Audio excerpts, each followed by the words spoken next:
for this morning comes from Paul's letter to the Ephesians, chapter 4, verses 1 through 7, and verses 11 through 13. Listen again now for the word of God. I, therefore, the prisoner in the Lord, beg you to lead a life worthy of the calling to which you have been called, with all humility and gentleness, with patience, bearing with one another in love, making every effort to maintain the unity of the Spirit in the bond of peace. There is one body and one Spirit, just as you were called to the one hope of your calling, one Lord, one faith, one baptism, one God and Father of all, who is above all, and through all, and in all. But each of us was given grace according to the measure of Christ's gift. The gifts he gave were that some would be apostles, some prophets, some evangelists, some pastors and teachers, to equip the saints for the work of ministry, for building up of the body of Christ. Friends, this is the word of the Lord. Thanks be to God.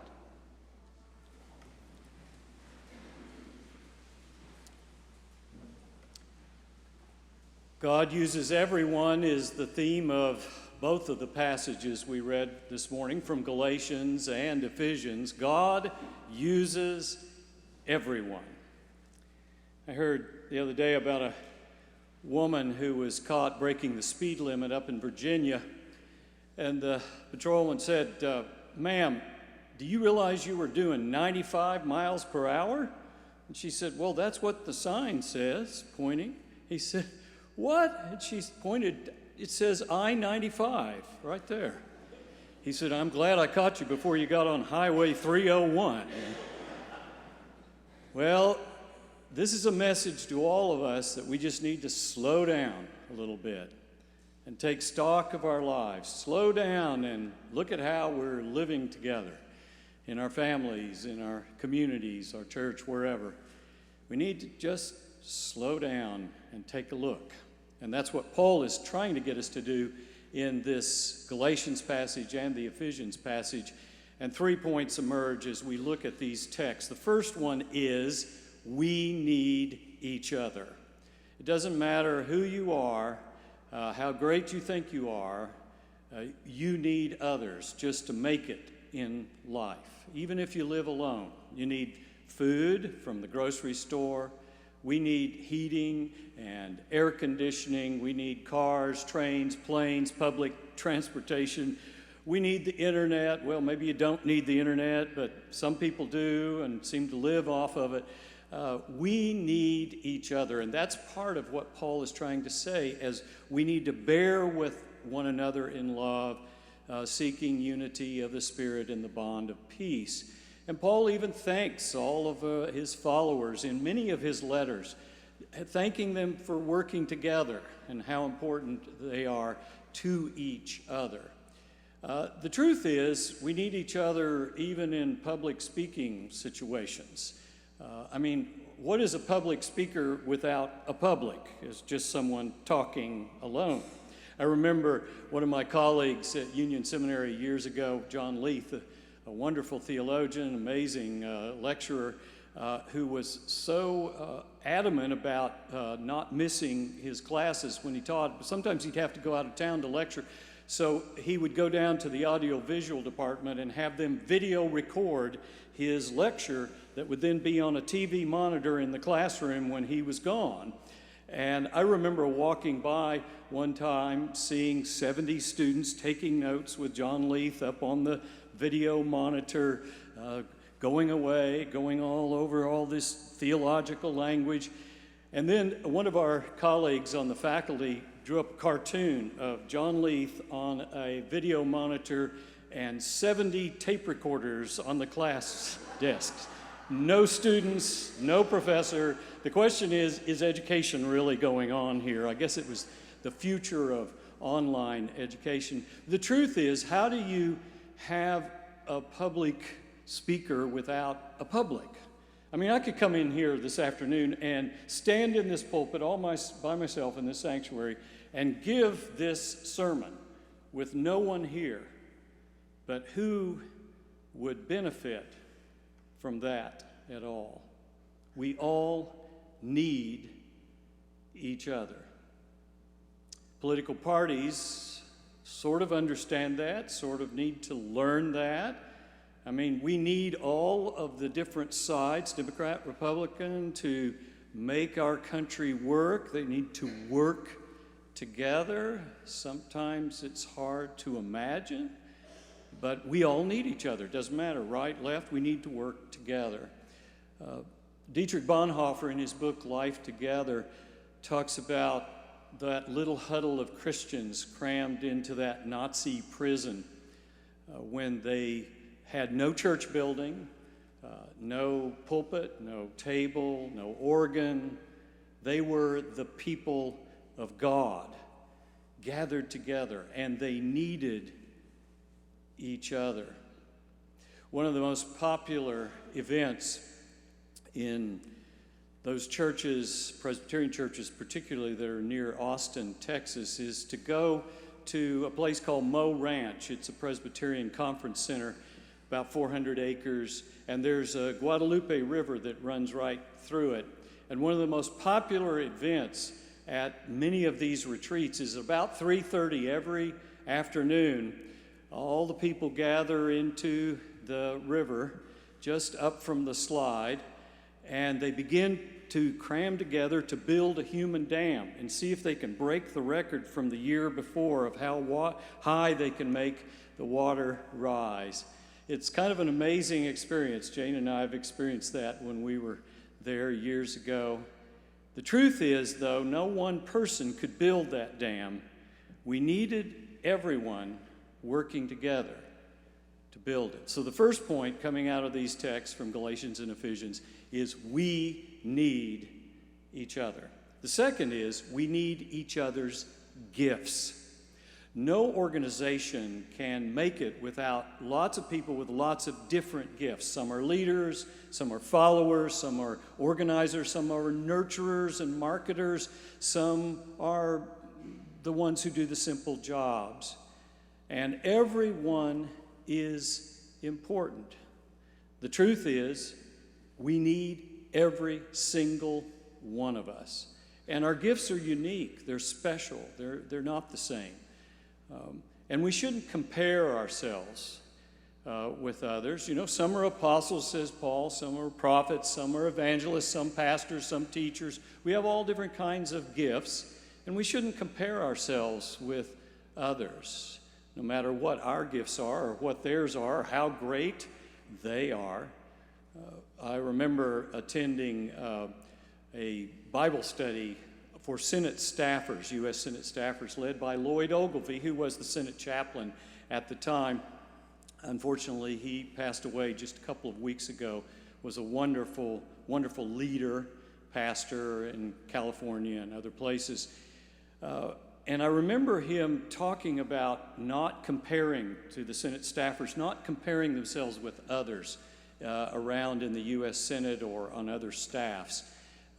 And being of Scottish heritage himself, he told the story of a man at the House of Commons who was English and got up and said, "I'm an Englishman.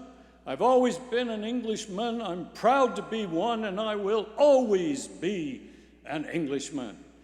And he said, a Scotsman then yelled out, "What's the matter, laddie? You got no ambition?"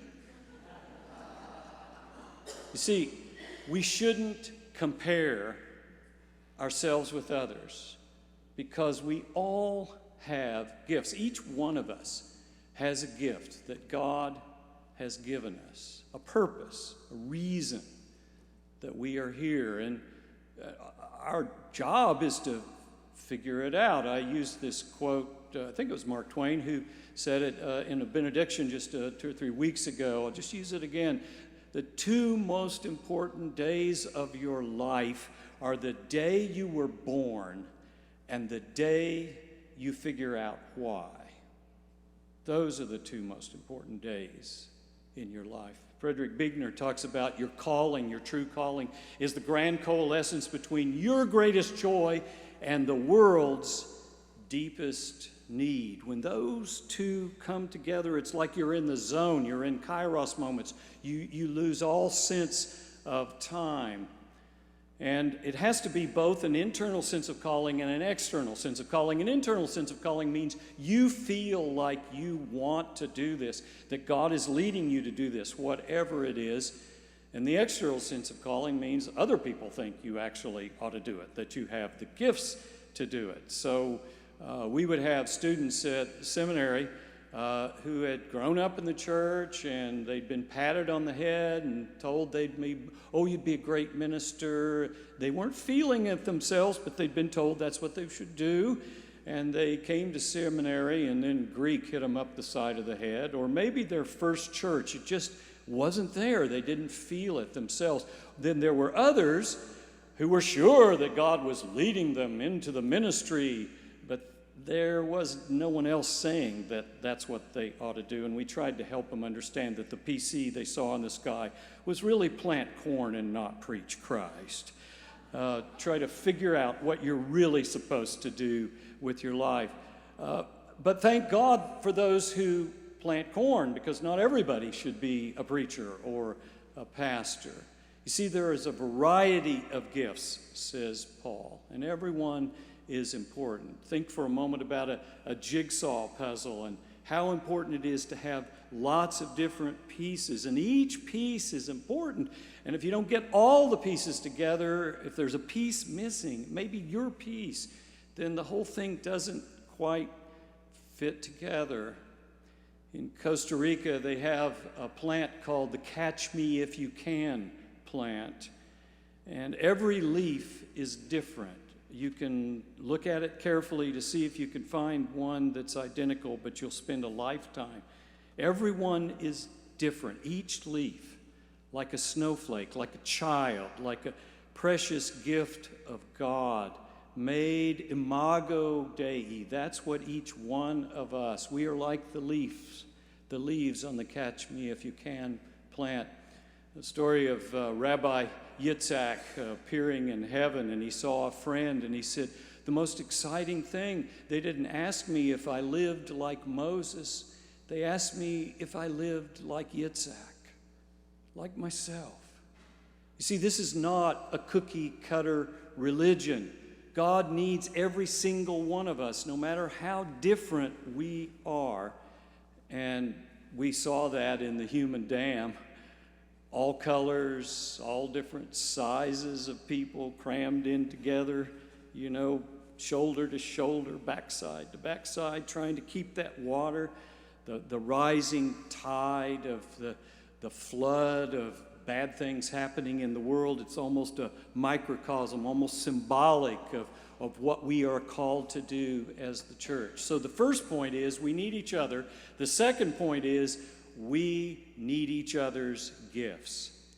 But the final point is we need God to pull it all together. We need a leader to pull it all together. Paul talks about this in 1 Corinthians when he says, I planted, Apollos watered, but God is the one who brings the growth. God is the one who pulls everything together. Think of the jigsaw puzzle again. God is the one who knows the whole picture even before we see it, has seen the cover of the box. That's what the providence of God is all about, and sees how it all fits together. And it is God who puts us together. One body, one spirit, one hope of our calling. One Lord, one faith, one baptism, one God and Father of us all those different pieces. God pulls them together. And God needs us. God chooses to work through us. Now, this is not that faulty theological point of that little poem, there are no hands but our hands, there are no feet but our feet. What? Where were we when God created the world? Where were we when God raised Jesus from the dead? No, God doesn't need us. But even though God doesn't need us, God chooses to work with us and through us. Every single one of us. And God is the leader. Whatever we're going through, we need to keep praying and look to God for guidance, because otherwise we just debate among ourselves. God is the leader wherever we are going, whatever we are doing. At that human dam, I remember one summer, the leader almost every time for the human dam was a man named Julius, who was had been a Hungarian refugee. His family had come over around the time of World War II, and he was just a child, but he was big and strong and almost sounded like the voice of God when he ordered, you come here and you there, and putting us up there for the human dam. We were all there, even those along the side of the river, offering unsolicited advice, and giggling about the whole thing. We all were there, and we got right down to the end. He said, we're going to break the record this time. We're going to get the water higher than it's ever been before on our human dam. He said, it's nearly perfect, but we need one more. And he pointed to a little boy, a tiny little boy. He said, we need you to fill this crack, this one little place. And the boy looked like wondering, what difference could I make? And he scrambled up and tucked him in, and we broke the record right there. Don't you see? God uses everyone, every single one of us, even you and me. And if God can use someone like John Newton, a former slave trader, who wrecked more lives than you could imagine, and turned him into a hymn writer and a preacher who wrote hymns like Glorious Things of Thee Are Spoken and Amazing Grace. Imagine what God can do with you. Whatever you're going through, just imagine. The point is, God uses everyone, even you and me. To this God be all honor and blessing and glory and praise from this day forth and forevermore. God bless you all.